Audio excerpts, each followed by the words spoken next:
Mateus 6, do verso 19 a 34.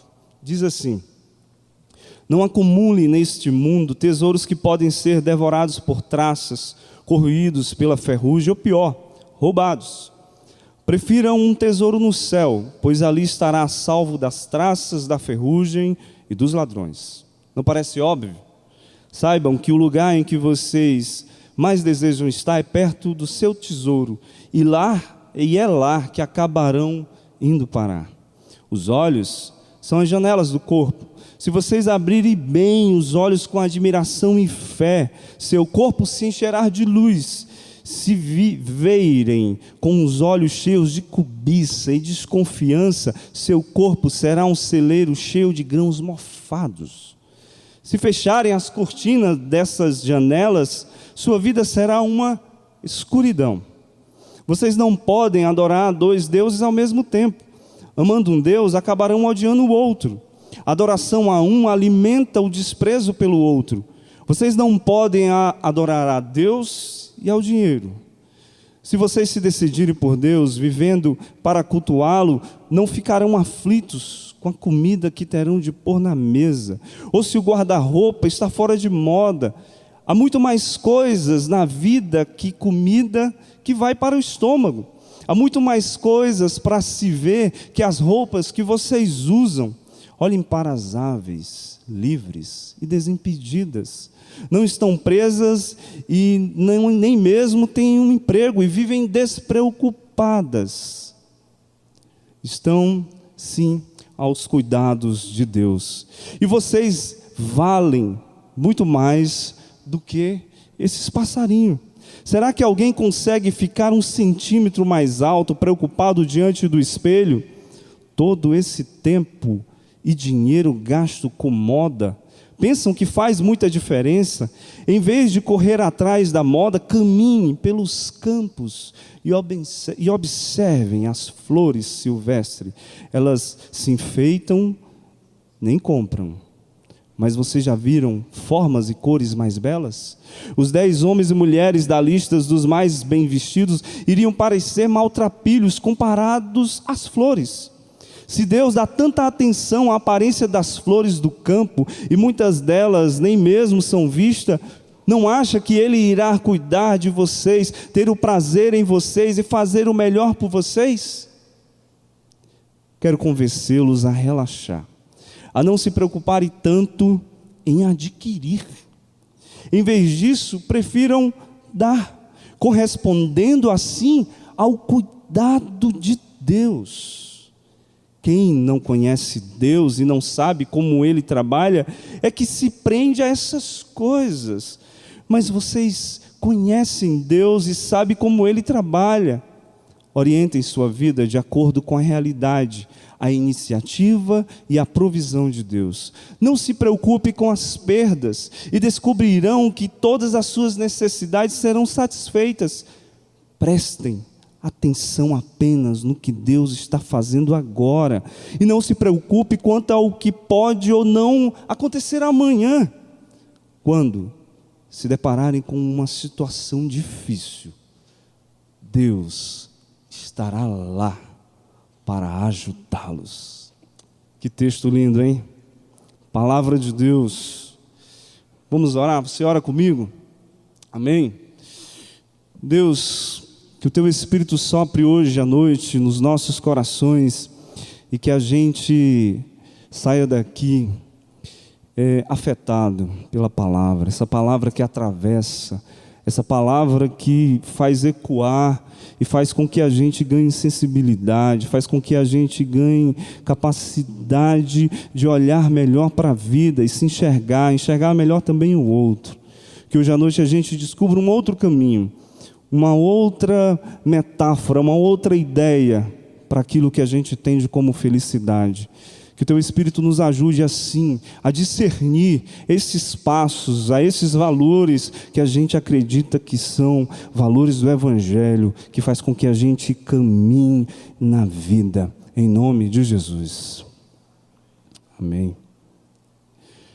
Existem pelo menos 3 teologias, eu diria 3 teologias consideradas neoliberais, que o historiador Leandro Carnal aponta que são expressões efetivamente do nosso tempo contemporâneo, que tentam apresentar uma ideia de que eu e você, de algum modo, vamos conseguir passar pela vida sem a experiência do revés, sem a experiência da dor, sem a experiência do sofrimento. A partir do momento que a gente faz parte desses movimentos, a partir do momento que a gente é parte integrante dessa teologia, dessa ideia acerca de que tenta nos apresentar um campo que é também um campo de experiência de felicidade. Essas teologias, eu poderia mencionar que são pelo menos 3, a teologia da autoajuda, a teologia do empreendedorismo e a teologia da prosperidade. Essas teologias, elas têm algo em comum, que é justamente de que, a partir do momento que eu e você somos adeptos do seu discurso, da sua ideia, da sua formatação, da sua crença, nós estaríamos livres de qualquer experiência angustiante na vida, de qualquer experiência frustrante e de fracasso da vida. E por isso que elas são consideradas hoje a teologia que nos apresenta também um discurso sedutor acerca da felicidade. A teologia que eu chamei aqui de teologia neoliberal, ela tenta convencer a mim e a você e a quem queira fazer parte do seu movimento, que a vida vai estar livre de tensão, de conflito, de dor. E que essas experiências são necessariamente ruins e por isso devem ser evitadas. Existe um filósofo chamado Byung-Chul Han, que vai chamar esse sistema, essa ideia de que a gente precisa, a todo custo, a todo esforço, evitar a dor e o sofrimento, de sociedade positiva. E essa ideia e esse movimento de que eu e você precisamos evitar a dor, eu e você precisamos evitar o sofrimento, e que olhamos e rechaçamos isso como necessariamente experiências ruins, vai fazer com que a gente também perca a incapacidade de lidar com a própria vida. E é por isso que ele vai chamar de sociedade positiva, e que está muito alinhado com essa ideia da teologia neoliberal, que é fazer com que eu e você, de algum modo, consiga apenas experimentar felicidade, alegria, êxtase. E aí ele faz essa crítica e ele faz esse apontamento de que essa sociedade positiva, ou essa teologia positiva, vai nos roubar, a partir da sua ideia de que a vida é possível sem a negatividade, que a gente vai atrofiar nossa capacidade, inclusive de resistir diante do revés, diante da desesperança, diante de um momento de angústia. E aí a nossa sociedade, o meio a qual nós vivemos, vai apontar para um sintoma muito devastador. Que a gente vai sofrer não mais por um vazio, mas por um preenchimento.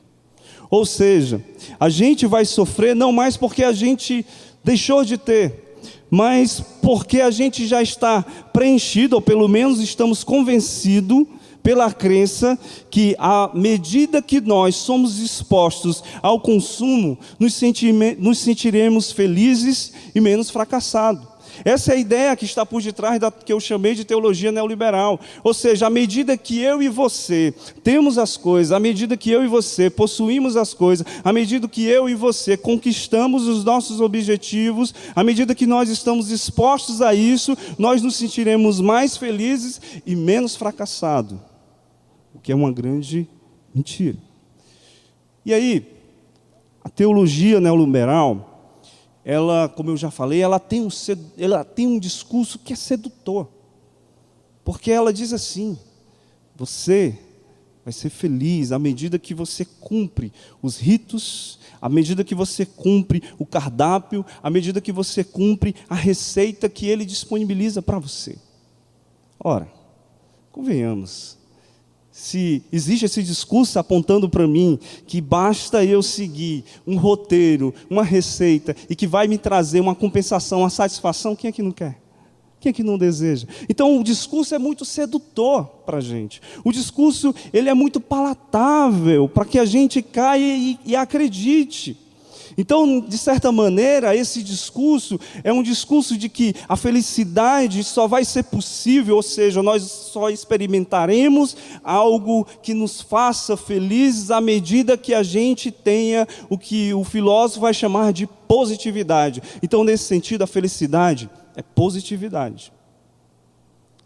E existe uma narrativa, e o Evangelho é cheio dessas narrativas, além dessa que a gente acabou de ler, em Mateus 5, que é a chamada as bem-aventuranças, que é o início do discurso de Jesus, que nos apresenta uma ideia já contrária a esse discurso. Nos apresenta um pensamento diferente, distinto dessa teologia que tenta acreditar que a gente vai ser feliz à medida que a gente tem a experiência de positividade. E o discurso que Jesus inicia ali em Mateus 5, e aqui também já há esse encaminhamento, é sobre felicidade.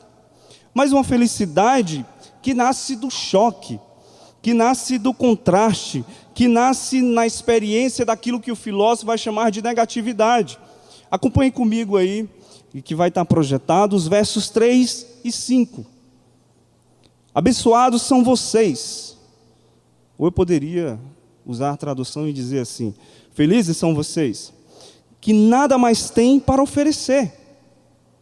Abençoados são vocês, felizes são vocês, que sofrem por terem perdido o que mais amavam. Abençoados são vocês, que se contentam com o que são, nem mais, nem menos. Veja que o discurso do Evangelho faz com que a gente o aprecie e nos força a olhar para que a gente compreenda o que seria felicidade a partir do que o Evangelho tenta fazer com que a gente discirna, é que a gente precisa olhar para o seu discurso e fazer um reconceito. A gente precisa olhar para o discurso do Evangelho, do que ele acredita como felicidade, e fazer com que a gente desconstrua e consiga pensar a partir do Evangelho o que é realmente essa felicidade que Jesus coloca como um paradigma diferente da teologia positiva, ou da teologia neoliberal. E nesse sentido, para o Evangelho, para Jesus, felicidade não será futilidade, mas uma profunda imersão na vida. A felicidade, ela não vai se limitar, como um texto aqui que eu li, a vestimenta, a comida, ela será traduzida com uma vida que empuxa tudo o que é, que faz com que a gente experimente e tenha a experiência de tudo que ela tem, de positivo ou negativo, de dor ou de alegria. Eu gosto de pensar de um conceito de felicidade muito parecido com o que o Mário Sérgio Cortella apresenta para a gente, que é o conceito de fertilidade. Eu gosto muito dessa imagem. Parece que felicidade pode estar muito mais atrelado à fertilidade, ou seja, a gente é afetado pela vida. Só que a felicidade é a gente conseguir ter essa arte de descobrir, nesses instantes onde nós somos afetados, de como é que nós podemos usar para ser fertilizante para o nosso viver. E aí a fertilização, ou a fertilidade, não é essa capacidade de produzir, de fazer, de realizar, mas sim é essa capacidade da gente sobreviver diante de um deserto existencial. É essa capacidade da gente conseguir sobreviver, mesmo quando a dor nos visitar, o sofrimento for parte da nossa história. Então me parece muito mais uma imagem interessante, importante, que fertilidade possa ser aquilo que consiga fazer com que a gente mantenha-se vivo e que a vida não cesse. que a gente leu, o texto que a gente leu,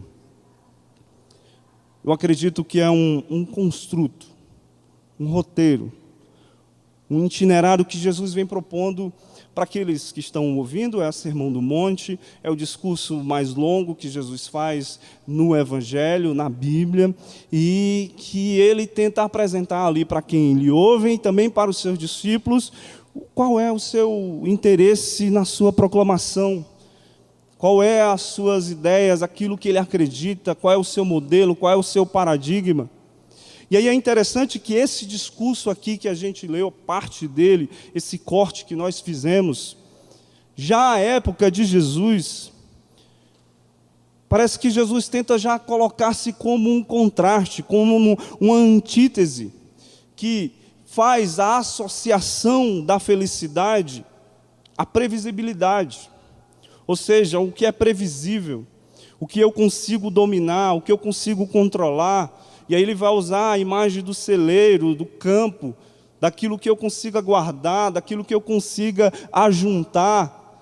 Então Jesus já inicia fazendo a sua narração e o seu discurso, tentando desassociar a felicidade à previsibilidade. Mas mais do que isso, ele também faz a desconstrução de que felicidade não estaria associada à segurança ou à posse de objetos, que na verdade a posse de objeto, a posse das coisas, são muito mais símbolos que significam uma forma da gente apaziguar o nosso medo, o nosso receio de quão imprevisível é a vida. E aí, parece que Jesus já inicia o seu discurso, a sua oratória aqui, para tentar fazer com que a gente não olhe para as coisas apenas como um fim em si mesmo, mas que a gente consiga descobrir que a vida é muito mais do que a gente aponta como previsível, como roteiro afirmado, como um fato consumado. Há sempre o imponderável, o acaso, que pode fazer com que tudo aquilo que a gente colocou como sistema de segurança, de garantia para a gente, venha ruir. E aí, em certo sentido, o momento que nós experimentamos, a sociedade que a gente vive, o consumo é que, de certa forma, aplaca essa ansiedade da gente. E aí o que é que a gente faz?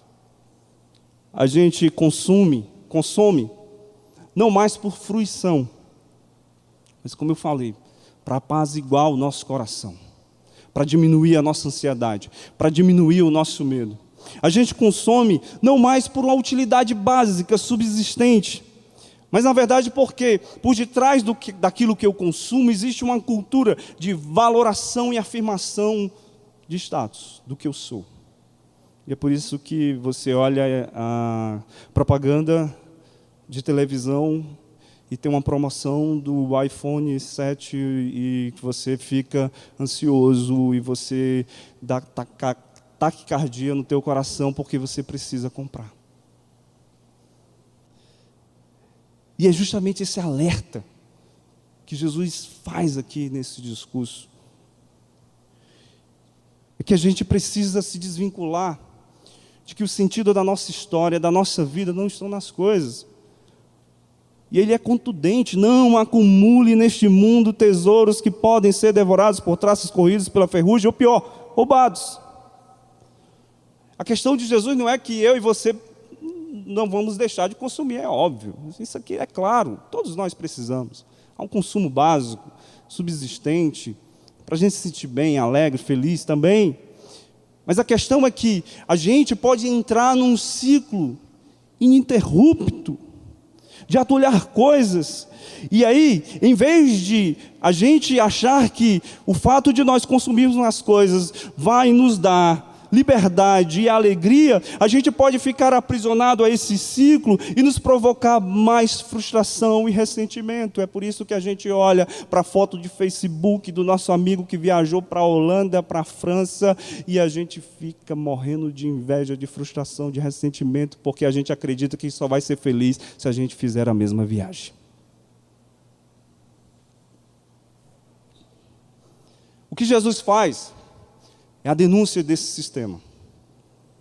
É sobre essa homogeneização, uniformização, e que a gente precisa se rebelar. Parece que o discurso de Jesus aqui é o seguinte: vocês precisam se rebelar contra esse tipo de sistema, contra esse tipo de ideia. E é oportuno para mim e para você hoje, contemporâneo, 2017, olhar para a vida e tentar se rebelar contra isso, contra essa cultura que te precifica, que te torna apenas um número.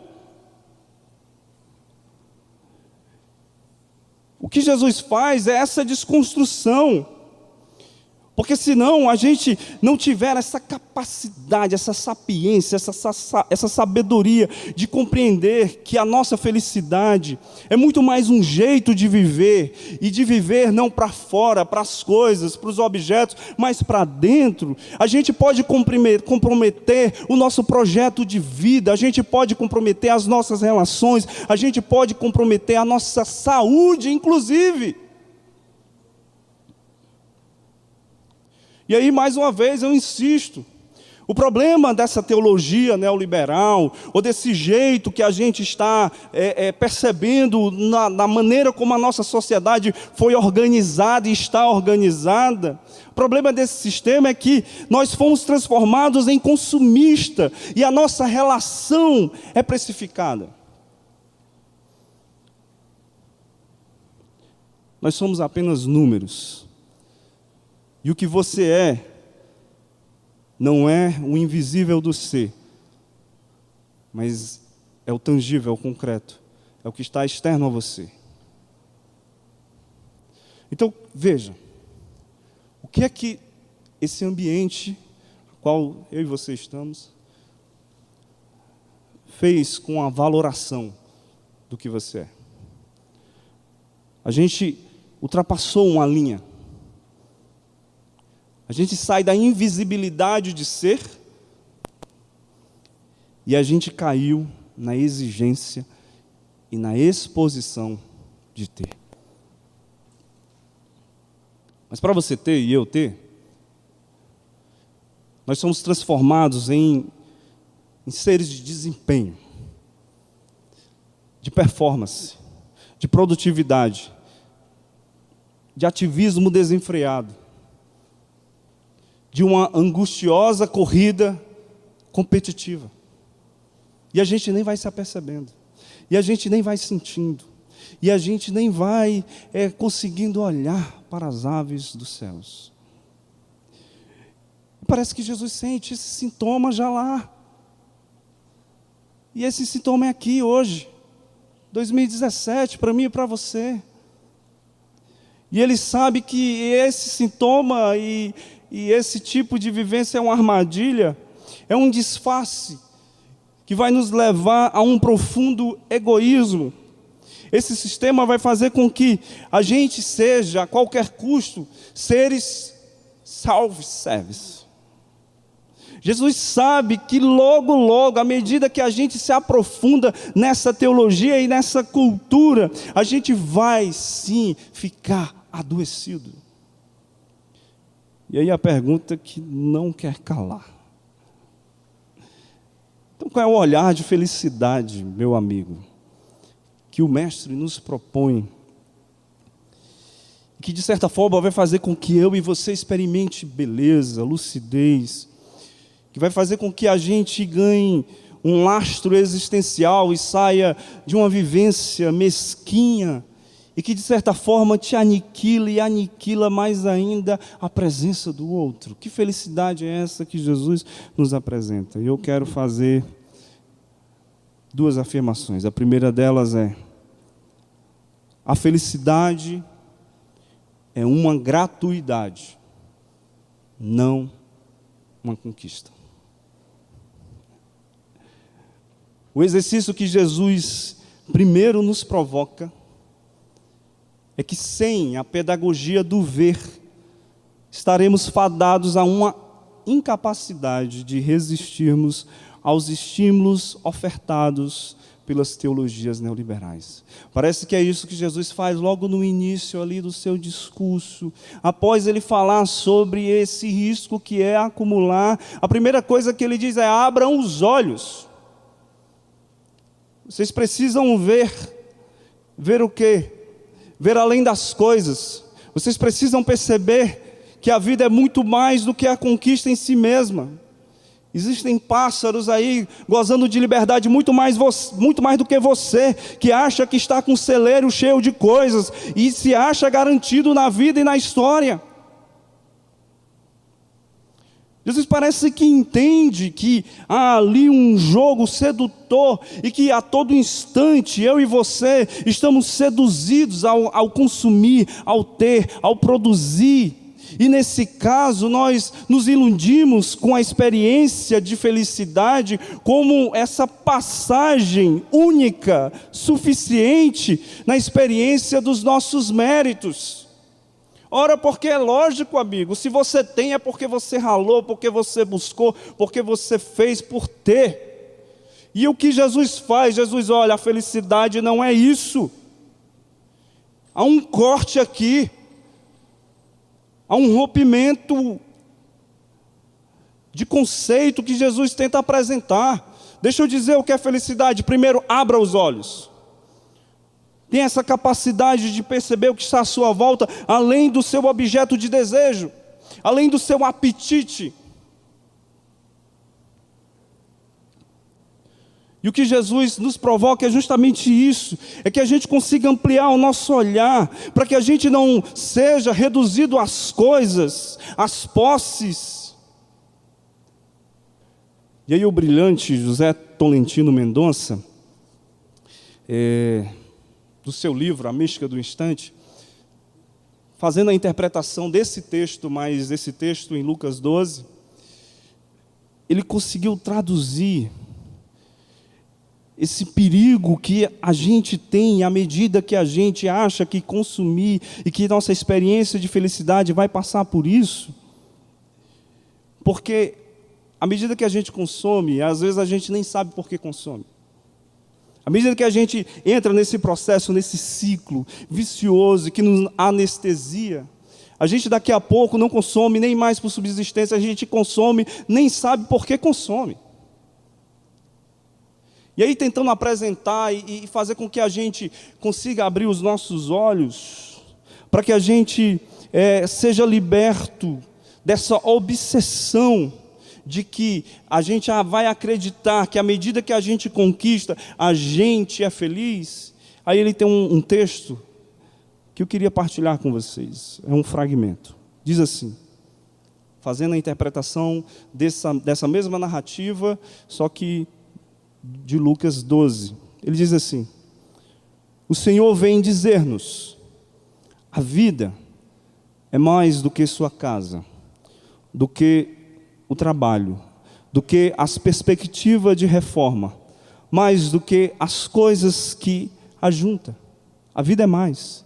Se não sentirmos isso como uma verdade que apaixona, que salva, então queimamos a vitalidade da vida, a sua promessa, esgotamos tudo numa luta inútil. É quando percebemos que a vida é mais, que deixamos de viver tão preocupados com o mínimo, tão prisioneiros dos pormenores ridículos que nos escravizam. Somos como um bando de formiga caminhando em fila, administrando grãozinhos como se fossem toda a realidade. É a antítese que Jesus provoca já nesse texto. A proposta de Jesus é simples: abram os olhos. Se vocês abrirem bem os olhos com admiração e fé, seu corpo se encherá de luz. Mas para a gente abrir os olhos, para a gente exercitar essa pedagogia do ver, a gente precisa ter outros exercícios complementares. Quais são esses? Interromper, é pausar, é apreciar, é diminuir o ritmo. Essa é a proposta que o Mestre faz, que a gente não seja conduzido por essa avalanche, por essa força que vai consumindo a gente vai acreditando que a gente vai experimentar à medida que a gente faz, à medida que a gente tem a performance, à medida que a gente se transforma em seres de desempenho. Abram os olhos, deixa ser iluminado pela gratuidade. E aí no texto segue, ele vai descrever: olha os pássaros, olha as flores. Você não tem tempo para isso, para apreciar. Você não tem tempo para isso, para perceber, inclusive você mesmo, ter contato com o teu interior.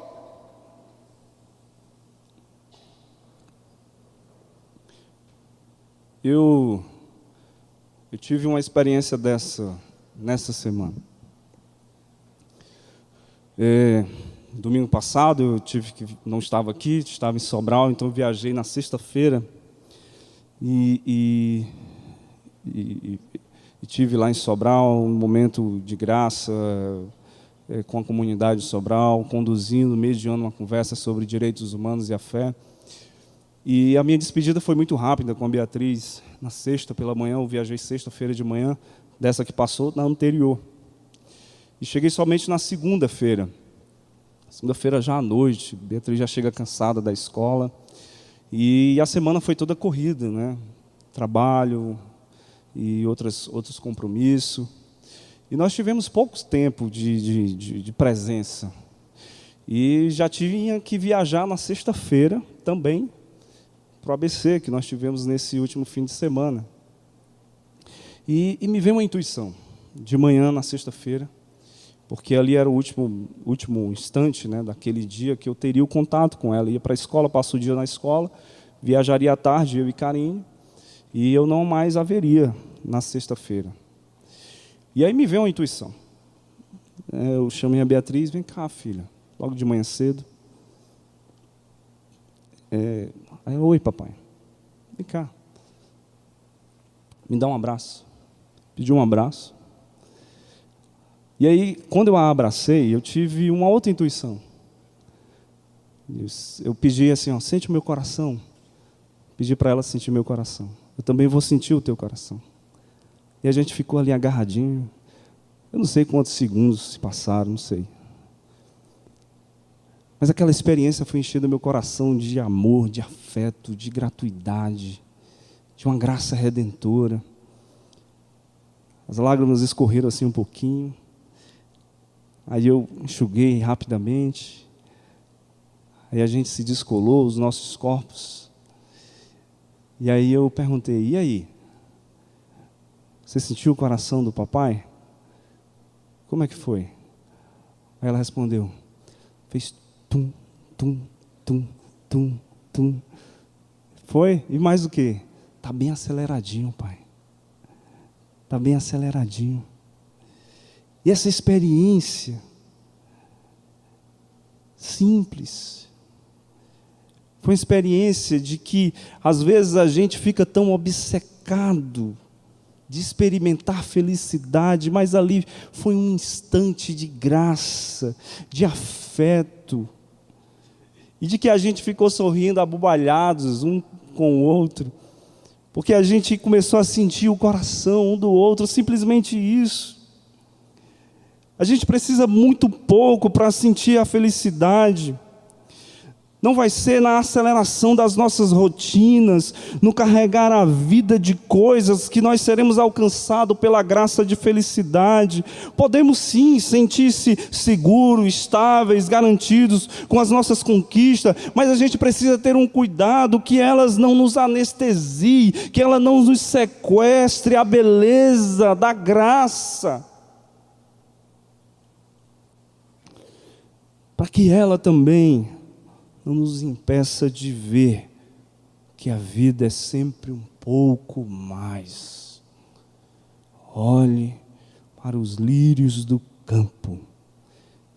A felicidade pode estar lá, naquilo que foge das nossas mãos, que não são coisas, não são objetos, são invisíveis, invisíveis não por uma transcendência que está além desse campo, desse mundo, mas que pode ser uma resposta para que a gente não caia diante de uma concretude anestesiadora e que nos roube a graça de ver a vida, que a vida é sempre mais. Segundo e último, multiplicamos a felicidade à medida que nos entregamos em gestos de amor. Veja o verso 32 e 33. Quero convencê-los a relaxar, a não se preocuparem tanto em adquirir. Em vez disso, prefiram dar, correspondendo assim ao cuidado de Deus. Quem não conhece Deus e não sabe como Ele trabalha, é que se prende a essas coisas. Mas vocês conhecem Deus e sabem como Ele trabalha. Parece um paradoxo aqui. Mas quando a gente entrega a nossa vida, parece que ela se multiplica. Parece que ela ganha fertilidade. Parece que é isso que Jesus entende, por isso que Jesus insiste, de que à medida que a gente se doa, é que a gente vai conseguir experimentar felicidade. A experiência de felicidade proposta por Jesus é de fazer com que haja um deslocamento. Que deslocamento é esse? É que a gente saia de si mesmo, porque lá no início do texto tem tudo a ver comigo e com você. Tem tudo a ver com conquista, tem tudo a ver com o nosso ego, tem tudo a ver para nós, tem tudo a ver com o individualismo. E o exercício que Jesus faz aqui no final é outro. Você quer saber do cuidado de Deus? Inclusive, você quer ter a experiência, inclusive relacionada ao sagrado? Se preocupe em dar. Se preocupe em ser manifestação de amor. Se preocupe em ser essa entrega. Se preocupe em fazer com que haja esse movimento, esse deslocamento de egoísmo para o altruísmo, para o outro. Jesus se opõe a essa religião de mercado, a essa espiritualidade de mercado, porque não nos enganemos, a autoajuda, o empreendedorismo, a teologia da prosperidade, ela não tem um fim comunitário, mas é um fim individualizado em si mesmo. É de título de livro que diz assim: casais inteligentes enriquecem juntos. Ou seja, o fim é apenas as coisas. O fim é apenas para o indivíduo. E Jesus se opõe a esse sistema. O que Jesus tenta propor e nos dizer é que a gente vai ser mais feliz à medida que a gente abra mão um pouco dos nossos apetites. Essa é a grande reviravolta do Evangelho. E que a nossa relação com o sagrado, até mesmo na nossa oração, não vai ser mais unilateral, voltada para si, mas também uma disposição em a gente ser uma entrega de amor. O que Jesus encaminha aqui nesse discurso, como multiplicação de felicidade, é aquilo que o filósofo Byung-Chul Han vai chamar de tensão negativa. O que é isso? É quando a gente não descarta a presença do outro, é quando a gente radicalmente acolhe o outro como um único meio da gente ser, inclusive. É quando a gente tem essa coragem de incluir o outro. E aí o que é que acontece? Por esse receio de inclusão do outro, a gente, inclusive, evita amar. Inclusive, evita manter relações mais próximas, mais íntimas.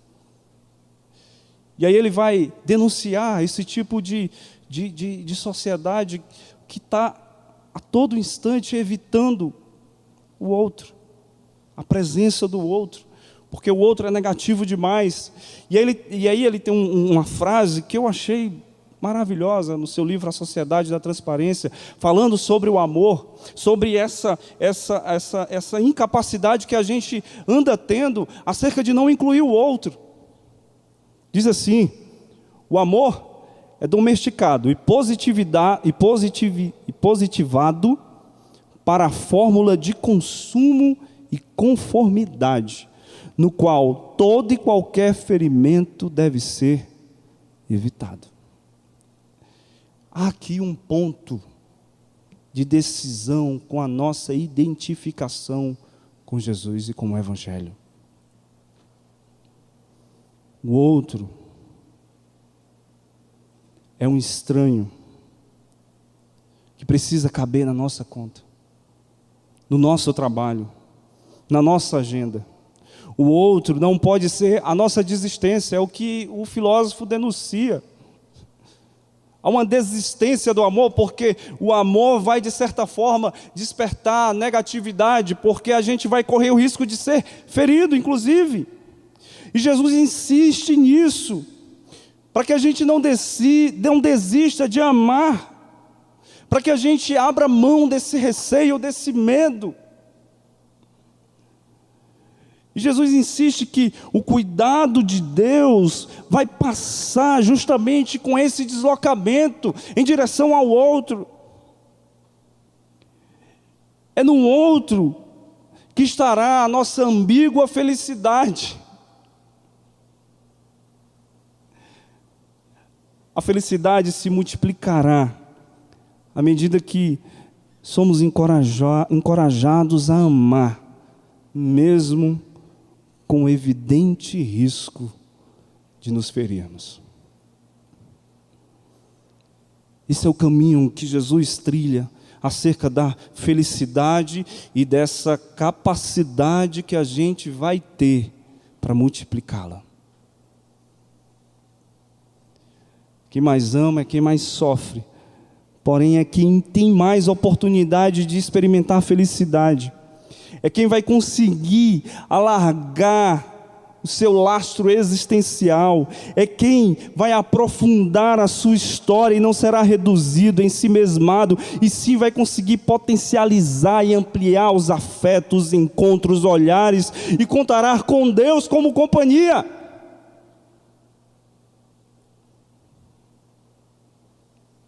É Jesus que diz: vocês terão a minha companhia quando se depararem com a situação difícil.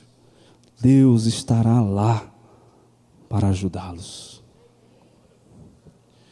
Multiplicar a felicidade é se negar a andar sozinho, é não estranhar a presença do outro, é desistir de uma reivindicação singular, unitária, e passar a fazê-la plural e comunitária.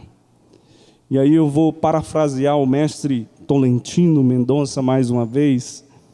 É de vida partilhada que alimentamos a felicidade. Você deseja experimentar a felicidade? Multiplique o que você é e será o bastante. E aí tem um último pensamento do Tolentino que diz assim: alimentamo-nos uns dos outros, somos um para os outros, na escuta e na palavra, no silêncio e no riso, no dom e no afeto, um alimento necessário, pois é de vida e de vida partilhada que as nossas vidas se alimentam.